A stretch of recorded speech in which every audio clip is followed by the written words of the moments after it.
সংক্ষিপ্ত সফরের কথা। এবছরের সফরটি বিগত সফরের চেয়ে অনেক ভালো ছিল বলে মনে হচ্ছে। বিগত সফরটি ছিল আমাদের কাছে একেবারেই নতুন, আর এসব সম্পর্কে আমাদের অবগতি মোটেই ছিল না।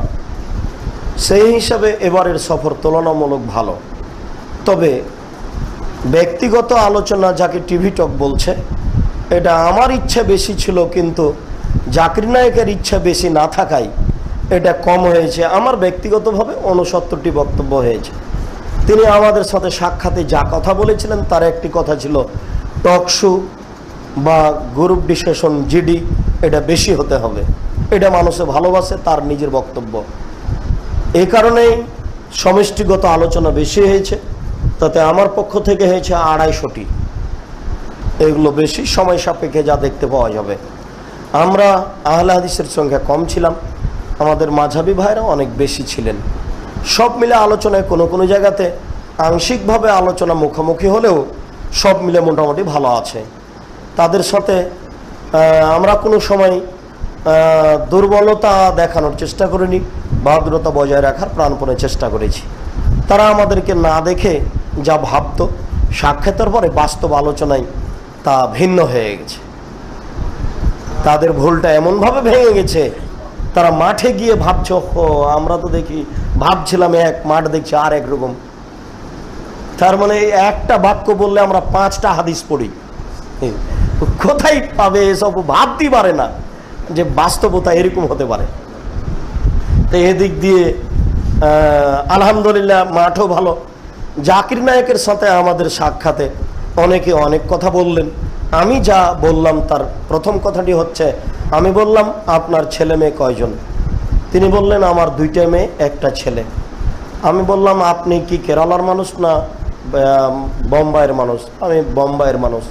আপনার পিতামাতা বেঁচে আছেন? জি হ্যাঁ আছে। আপনি কতটুকু সময় পড়েন? 17 ঘন্টা। আপনি কতটুকু সময় ঘুমান? 3.5 ঘন্টা থেকে 4 ঘন্টা ঘুমাই আমি।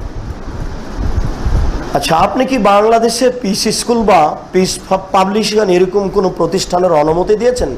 জি না, আমি এরকম কোনো অনুমতি দিইনি, আর এই বিষয়ে আমার সাথে কারো কোনো দিন কথা হয়নি।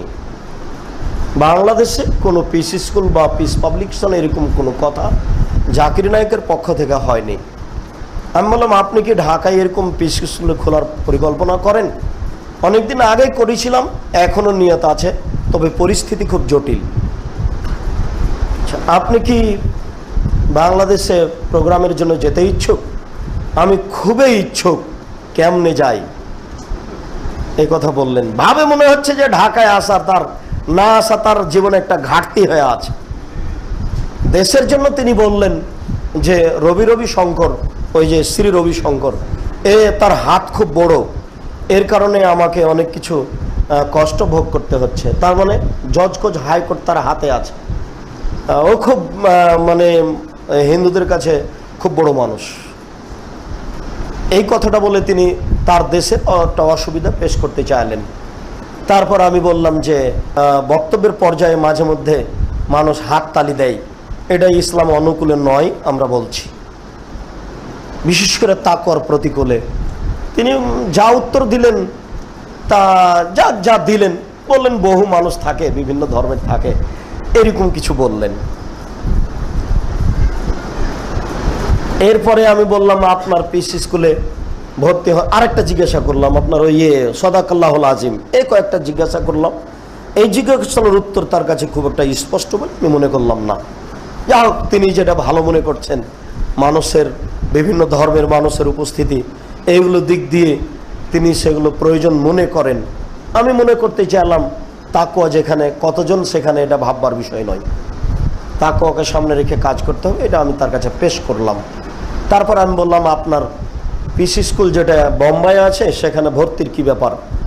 হ্যাঁ, সবাই ভর্তি হতে পারে, বাংলাদেশেও ভর্তি হতে পারে, তবে বাৎসরিক ভিসা নিয়ে যেতে হবে, যেটা কঠিন পিতামাতার জন্য। শুক্রিয়া, জাযাকুমুল্লাহ খায়ের। আরও কিছু কথা হয়তো হয়েছিল, এগুলি কথা আমি তাকে জিজ্ঞাসা করেছিলাম। আর আমরা যারা ছিলাম তো অনেকেই হয়তো বা প্রয়োজনের তুলনায় বেশি প্রশংসা করে ফেললাম। যা হোক, এরপরেও কথাটা তো হলো খুব সাধারণ মানুষ, আমার চেয়ে অনেক লম্বা, কলাকলির সময়তে মনে হলো যে আমার থেকে মনে হয় 1 হাত উঁচু নাকি, এরকম ভাবে মনে হলো, এত কমবেশ দেখা গেল। আর এত সহজ সরল, এত ভদ্র মানুষ, সালাম দিয়ে ঢোকেই টেবিলটা একটু মানে উপযুক্ত জায়গাতে ছিল না, ঢোকেই টেবিলটা ঠেলতে আরম্ভ করেছে, মানে টেবিলটা ঠিক জায়গাতে নিয়ে যাচ্ছে, তারপর চেয়ারগুলো সাজাচ্ছে। তো আমরাও সাথে থাকলাম, এগুলো সাজিয়ে তারপর বসে 1.5 থেকে 2 ঘন্টা মনে হয় অনেক সময় কথা বললাম, অনেক সময় দিলেন। তাতে খুব সহজ সরল সাধারণ মানুষ মনে হলো, তাতে মনে হলো যে সত্যিকারই তার দিনের খিদমত আল্লাহ কবুল করেছেন বলে মনে হলো। আল্লাহ তার খিদমত কবুল করুক, এবং আমরা যা করছি আল্লাহ এটুকু যেন কবুল করেন, আল্লাহুম্মা আমিন। আপনারা দোয়া রাখবেন যেন আমাদের খিদমত আল্লাহ কবুল করেন, আল্লাহুম্মা আমিন।